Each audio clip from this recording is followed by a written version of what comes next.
Chers amis, je devais la réponse à la question, la réponse du Rav Tzadok HaKohen. La question, vous vous en rappelez? Comment ça se fait que lorsque quelqu'un a commis une avéra et que le Beth Din l'a condamné par exemple à la peine de mort et que ce quelqu'un vient voir le Beth Din et qui dit au Beth Din, j'ai fait teshuva. Comment ça se fait que le Beth Din malgré tout va devoir l'exécuter? Pourquoi il n'accepterait pas la teshuva si on considère, et c'est le cas, que la teshuva c'est quelque chose de valable? Écoutez bien mes chers amis. Réponse à mon avis extraordinaire de Rav Tzadok HaKohen. Il dit comme ça.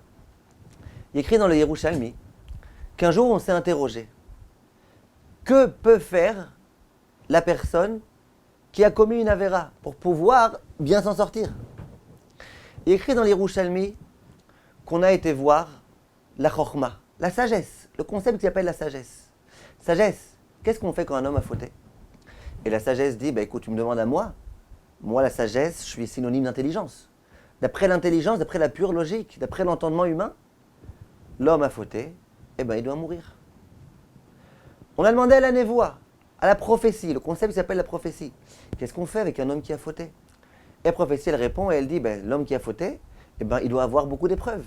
Beaucoup de difficultés dans sa vie pour pouvoir réussir à avoir expiation.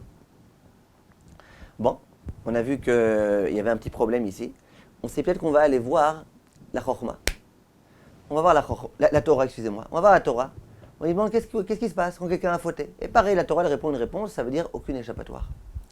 Jusqu'au moment où on a été voir Akadosh Baruch Hu, Birvodo ve'atzmo. Et on lui a dit, Hachem, un homme a fauté. Qu'est-ce qu'on doit faire avec lui? Quel sera son sort?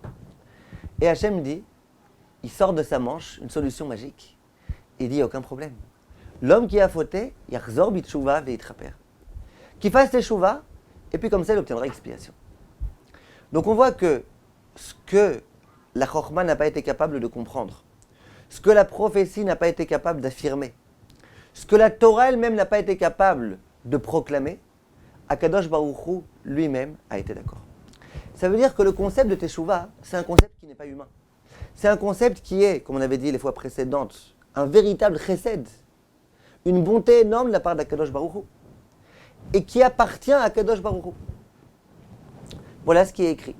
D'ailleurs, au passage, on dit, écrit dans le Passouk, que lorsqu'on veut tuer quelqu'un, on ne peut pas le tuer en se fiant uniquement sur un témoin.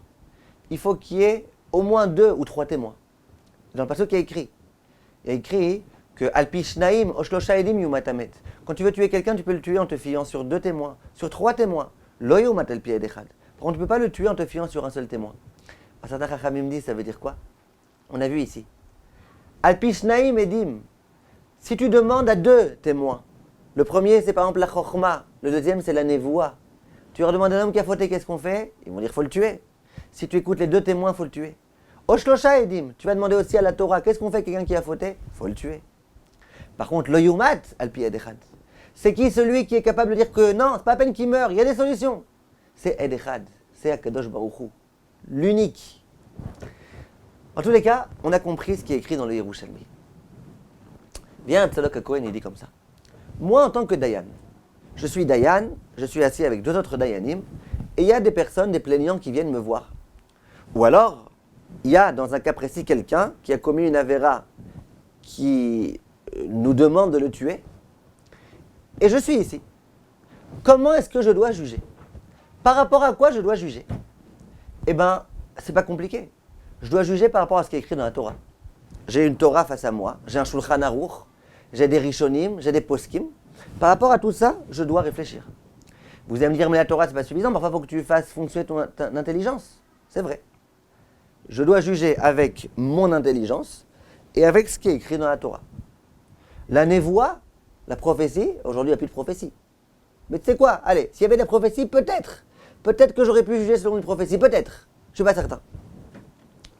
Mais ce qui est sûr, c'est que c'est ça les instruments dont je possède. J'ai aucun autre instrument.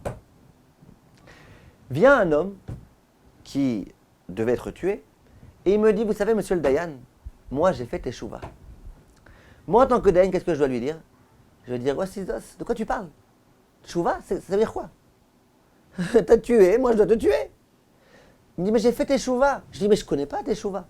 Moi je connais Shulchan Aruch. Quelqu'un qui a tué, il faut le tuer.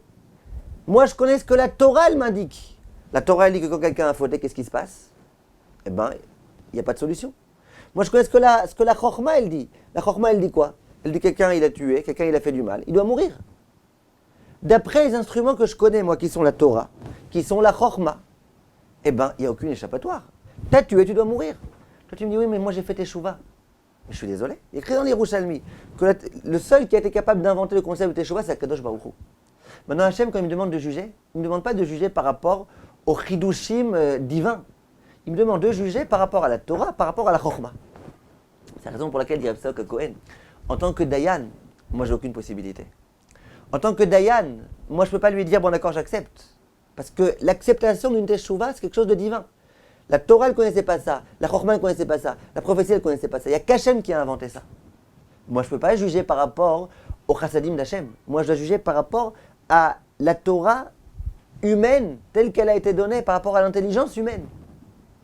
C'est la raison pour laquelle cet homme-là, je lui dis, écoute, tchouva, pas tchouva, ça c'est vis-à-vis de toi et Hachem. Nous, en tant que Dayanim, on ne sait pas. Nous, en tant que Dayanim, on doit juger comme des Dayanim. Comme des Dayanim, on est obligé de te tuer. On a répondu, dans ce troisième cours, à la question qu'on avait posée. On avait rapporté l'opinion du Noda Biouda, on avait rapporté l'opinion du Chida. Et là, une opinion qui semble être très intelligente et qui est une opinion qui est très intéressante sur le plan de la Hashkafa. C'est-à-dire qu'on voit que ce concept-là qui s'appelle la Teshuva, eh ben, c'est une invention. On ne peut pas comprendre. Allez voir quelqu'un, allez voir un justicier, allez voir un juge qui ne connaît pas la Torah. Et lui dit, vous savez, il y a un concept qui s'appelle la Teshuva. Il va vous dire, mais c'est une folie ça. C'est une folie. Quelqu'un dit qu'il a fait Teshuva et alors? Il n'y a qu'Hachem qui a été capable d'inventer ce chidouche-là. Et c'est un chesed inouï qu'Akadosh Baruch Hu fait avec nous. Kol tov, mes chers amis, Shana Tova umetuka, Shana Tova umevorechet, תזכו להיכתב ולהיחתם בספר חיים טובים וארוכים לאלתר בעזרת השם. תודה רבה, merci de votre attention.